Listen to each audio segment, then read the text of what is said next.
Good afternoon, friends. My name's Justin. Welcome to my YouTube channel. I play guitar on songs in Nashville. And today I want to answer a question I get all the time. I get several versions of this question. What's your favorite guitar? If you had to only take one to a session, what would it be? If you had to take one to a desert island, that sort of thing. Well, forget the desert island. That's not going to happen. But I do go to sessions quite often. So if I had to take one guitar to a session, what would it be? What do I think I could get everything I need out of? What one guitar can cover all the bases, right? I have spent the better part of 20 years collecting a bunch of keepers for me. So my black Les Paul, my gold top, my old 335, my Jazzmaster, the Biscuit, my 55 Telly, my Jeff Send Strat, the Novo. All these guitars have become regular things for me, and I just don't feel like I need to sell any of them. I highly enjoy each one when I pick it up. People ask me what my favorite is, and I'm kind of like, well, that's kind of like me trying to look in my toolbox and answer the question what my favorite tool is. It's like, well, which one's right, you know? So this is a hard question for me because when I need certain sounds, I just grab that guitar and I plug into that amp. But if I were taking just an amp and a pedal board, what's the one guitar that could cover all the bases? So caveat, first off, I'm going to sound like me no matter what I play. Right? I think that's true for all of us. You are going to gravitate toward the same muscle memory kind of things. You're going to gravitate toward the same melodies and the same voice that you've developed over your time playing guitar, no matter what guitar you're playing. I guess for me, my mind starts to think of other things to answer that question.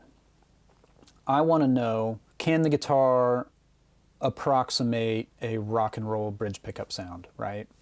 If I'm playing my Strat, I'm probably not going to convince anybody that it's a 9-pound Les Paul, you know, but does it have a big sounding bridge pickup? Is it big and bright with lots of harmonics and just, you know, can it get aggressive? That's what I want out of a bridge pickup. Similarly, if I'm playing a Les Paul, it might have a pretty clear neck pickup, but I'm probably not going to convince anybody that I'm playing a Strat neck pickup, right? So it's not important to me that it sounds just like a Strat, but, you know, having a clear, smoky neck pickup tone is super important. I also want to be able, in case this session has some country playing on it, I want to be able to do those compound bends where you hold one note in place and bend into another. I want to be able to do those without going out of tune. So that kind of knocks the Strat with the floating bridge out of the running, right? If your bridge on your Strat is set for you to be able to pull up and get pitch movement, then if you do any of those compound bends or, you know, where you're trying to approximate a pedal steel sound, unless you pull on the bar or hold it in place as you're doing it, the strings that you're trying to hold the pitch on while you bend the other one, they're going to go flat because you've got a floating system that's trying to conserve tension. So as you increase tension on the string you're bending, the ones you're holding in place are dropping in tensions, which makes them drop in pitch, right? It's kind of hard to play that kind of stuff on a Strat that's truly set up the way a Strat wants to be set up, in my opinion.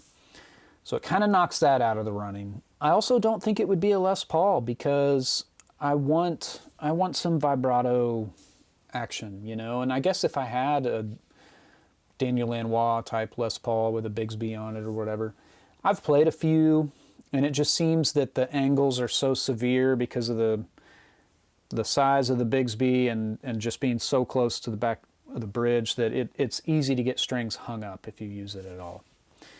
My 335 used to have a Bigsby on it, and that was a great do-it-all guitar. A great do-it-all guitar.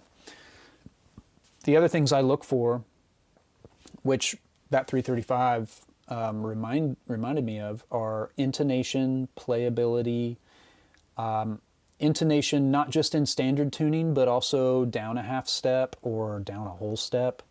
If I don't have a baritone with me and somebody asks for a baritone guitar part, often I'll tune down a whole step and then drop the low string another whole step. So it's dropped C tuning, it's dropped D tuning a whole step down. I do that a lot.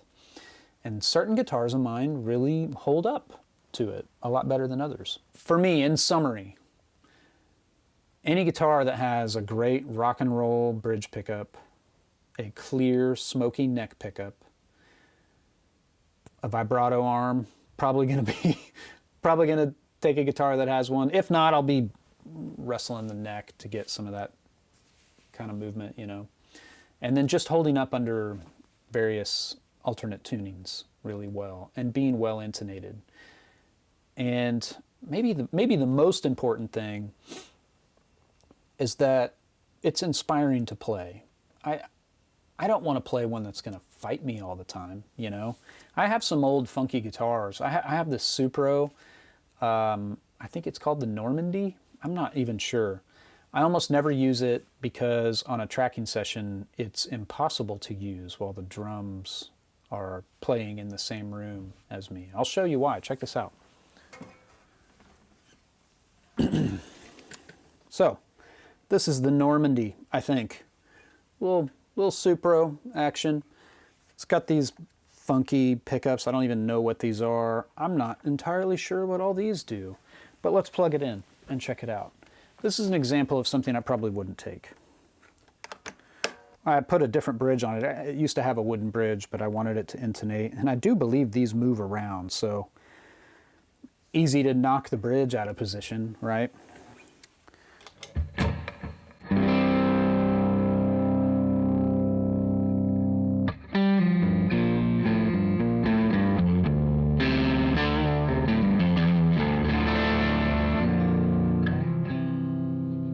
So that's the middle position.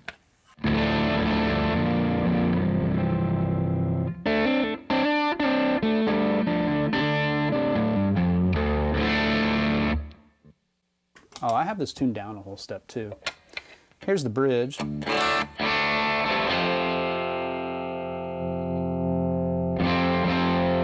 I think this last pot here is a blend pot. I feel like I'm blending in the middle position.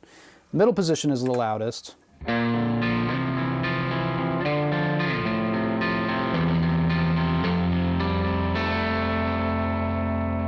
So it's a great sounding guitar, but here's why I can't use it on a session. Hello. Hey. The pickups are microphonic. So if I'm sitting there and the drummer is still playing, you know, maybe when he's completely done with his main drum pass and his tambourine pass and maybe shaker if he's doing that as well, maybe there's room for me to play on this guitar. But if I'm using this guitar while the drummer's doing anything, you're going to hear all of that through the pickups because they're just so noisy. They're so microphonic. So definitely not this guitar. It feels good. Intonation's okay. These were cheap guitars back in the day, you know. I had it set up and intonated as well as it can be, and it's got an interesting sound, and I reach for it every once in a while. But probably a good example of something I would not use. Here's an example of something that I think is going to end up being my answer. This Jazzmaster. As far as the criteria I listed before, here's the bridge pickup. I'm in drop D.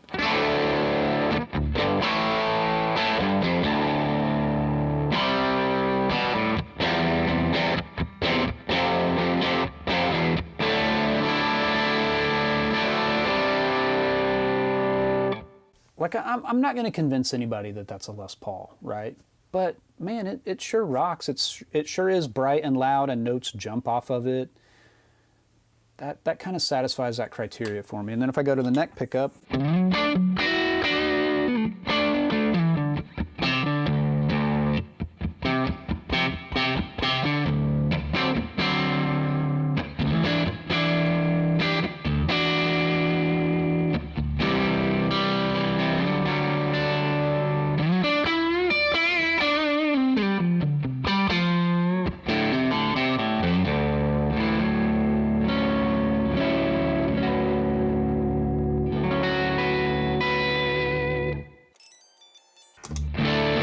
So yeah, I've got the whammy bar.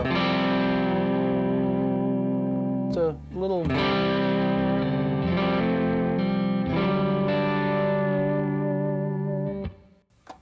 The middle position sounds great.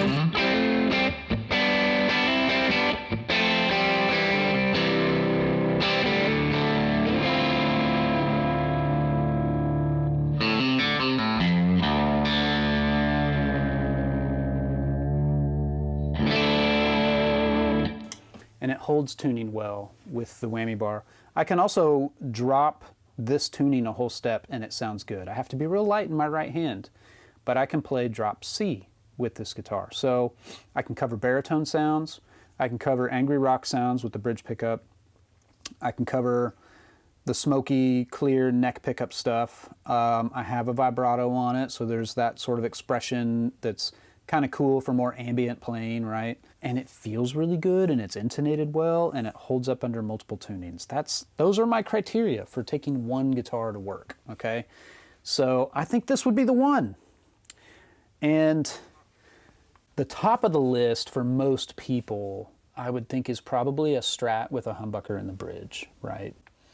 I don't own a Strat with a humbucker in the bridge. I've got a Jeff Sen Strat that has Lawler specials, and it's pretty rock and roll, but it doesn't quite have the bandwidth of a big Jazzmaster pickup. It doesn't quite have it just doesn't sound as big. It's more top end, shimmery kind of stuff, you know? So I'd be curious to hear that with a PAF style humbucker in the bridge. I think that'd be really cool. But for me, final answer, although I hate to commit, it's gonna be the old Jazzmaster. This one in particular, I don't know why it sounds the way that it does, but I love it. It's got so much pop and snap. I can even get, you know, I feel like I can get some of those I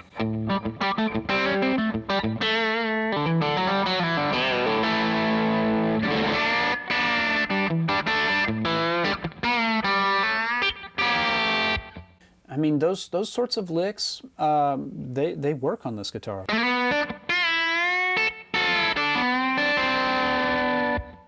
These are the kinds of bends that don't work on a Strat that's floating, right? So if your Strat is set up for you to be able to raise the pitch by pulling up on the bar, then your bridge is floating. And if it's floating, you're gonna have a problem doing these kinds of compound bends, right? This stuff.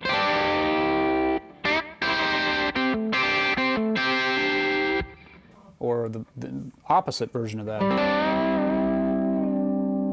So you're either holding the 1 and the 5 up top or down below.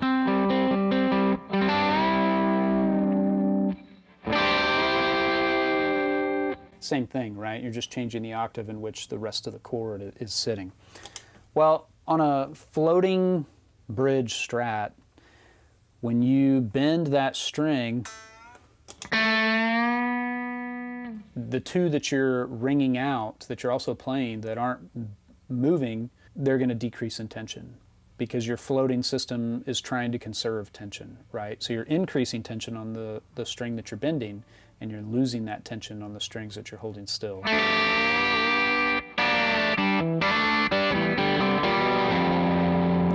Drop D.